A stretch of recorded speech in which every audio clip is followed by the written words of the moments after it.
Hey guys, welcome back to another video. This is the UMI ROME X 5.5 inch phone. This phone costs 60 bucks right now, and I'm going to tell you some things I like about it and tell you some things that I don't like. So let's first start with the UI. I actually really like this UI. I mean, it's kind of like a stock Android phone with just a tad bit of their stuff going on there. It's really good. It runs at 1 gig of RAM, so it's not the fastest phone in the world when it comes to the RAM, but as you can see, it's pretty much a stock looking device, and I'm glad that they did that. 1 gig of RAM, 8 gigs on board, but it doesn't have an SD card slot, and it's a dual SIM phone. So if I put a 16 gig, actually I have a 16 gig card in here, and let me show you here. Storage. As you can see, I can set the storage to where I want. So I put a 16 gig card in here, and I have 12 gigs available. The phone only comes with 8 gigs, but you could actually put in whatever card you want, and that's the size of the phone's memory that you'll get. Now, as you can see here, stock it comes with 8 gigs when you get it out of the box, and there's not a lot available. Now, I do have some. It comes with this 4.9 available, but I started putting things on there, and I said, oh shoot, I have an SD card, so let me put that SD card in there. And it does have external storage mount, so you can plug it in through the USB. Those are killer features for a phone that's 60 bucks. It's a 5.5 inch 720p display. It's got a really nice display. Is it the sharpest display? Is it the most beautiful display? Of course not. But there are some good high points to the phone. Only one downfall I think that I could think of was that it's not LTE, or it's not even 3G. For the US. It runs on Edge, and so therefore I had to stay on Wi-Fi. The screen has a screen protector on it. I didn't take it off. I was like, okay, get a free screen protector because it's perfectly cut for this phone, so I just kind of left it on there. But I don't know, the screen it's good. I'm gonna play a video or something here so you can hear the speaker. Let's see here. This is the LG video. Video's all the way up. Alright guys, so today turned out to be a glorious day, right? There's a lot of big announcements going on, and Samsung and LG, that's Real Guys 4. Now, is that going to make much of a difference? Probably not. All of these phones will shatter if dropped at the right angle. So the speaker is pretty good. You look around the phone, you've actually got, now they're saying that this is a 8 megapixel on the front, but it's probably more like, shoots at like a 2 megapixel or so. But it does have an LED flash. You got your proximity sensors, and there's the camera and the speaker there. On the bottom here, you have physical home buttons. You've got a recent, a home, and back. And on the back here is real kind of the star of the show. This is a 13 megapixel Sony IMX179 sensor and lens on here. This is a really good camera. It's really good. It takes great photos.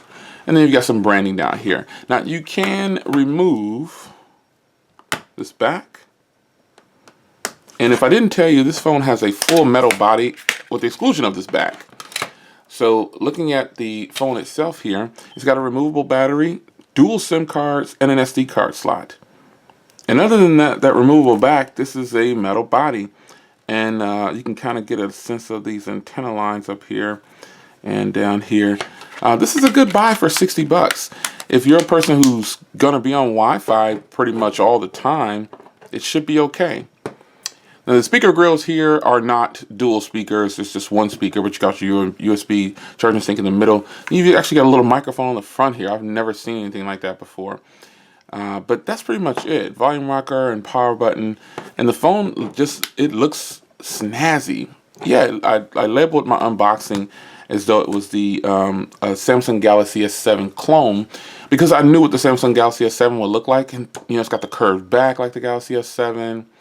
It's got the whole look of the Galaxy S7, and that's a good thing. Kind of, that's a great thing actually. I really like it. This phone has done pretty good overall, man. I mean, I haven't had any issues with it or anything. It's just the fact that it doesn't run on LTE. For some people, that's not a deal breaker, So, how do I feel about it? Well, I like it. I like it a lot. I used it as a daily driver for a while, and I held off on this review because I wanted to kind of really get a feel for it. I wanted to be sure that, you know, I was gonna, because most of the reviews I'll use them for a week and like, okay, I can kind of fill it out. But this one was so different. It has like, it's like a mixed bag. It has these high-end features. The battery life is 2,500 milliamp hour battery in there, and the battery life on here, you know, it was pretty good. You know, 4 to 5 hours of screen on time maybe. But I credit that to the not running on LTE and not having it search for signal sometimes. It's a strong edge signal, but when you use the internet on it, it really pumps hard. So you won't, you know, you're gonna push the processor really hard. And this only has 1 gig of RAM, and it's a MediaTek processor on here. But again, I can't stress, for $60, you get a Sony lens on here. So let me grab some. There's a picture of.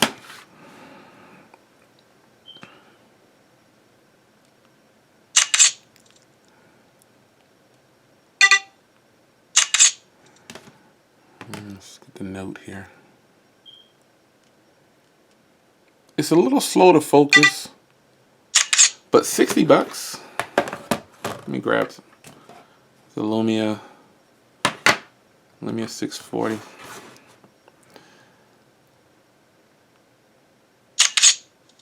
I mean, this is a pretty nice camera. I mean, it's really good. I can't say that it's not. For the price, I mean, coming across on film doesn't look like it's giving you the best picture quality, but you know, it's really good. For $60, I can't complain. For $60, I can't complain. This is a well worth $60 in my opinion. I don't know that I wouldn't spend it on there, but this brings a question. With phones like this, if this had LTE, would you still pick up an Honor? Would you still pick up a Note? Would you pick up these phones if this phone had LTE in the US? Now, obviously, this phone right here is just a killer deal. We really can't talk about sweet deals and good phones without bringing up the 640 or just probably any Windows phone. They're such a good bang for buck. It's hard to take them out of the equation. Unfortunately, Windows gets a bad rap because of, you know, not having the support from developers and things like that. But overall, though, I think this phone is fantastic. $60. Just be aware it doesn't have LTE for the US. Now, something in the settings that I read, and it says that it's supposed to have the 5 gigahertz band, but it doesn't register my 5 gigahertz band. That, you know, some of these sites or these companies, when they're making phones, they're just copying things from other phones, but it doesn't have the 5 gigahertz band because it was showing my list here. Unfortunately, it doesn't, but it does operate on the 2.4 gigahertz, and that's good enough for me. But what do you think about the UMI ROME X 2016 edition? There's different variants of this. There's another variant that has it costs a little bit more and it has a fingerprint reader.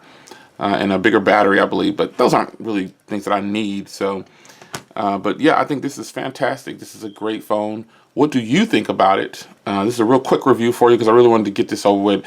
Not in a bad way. I just wanted to get the review out. I've been using this for so long, and I thought I got to put this review up. This is a fantastic buy for $60. Again, I'll have the link in the description.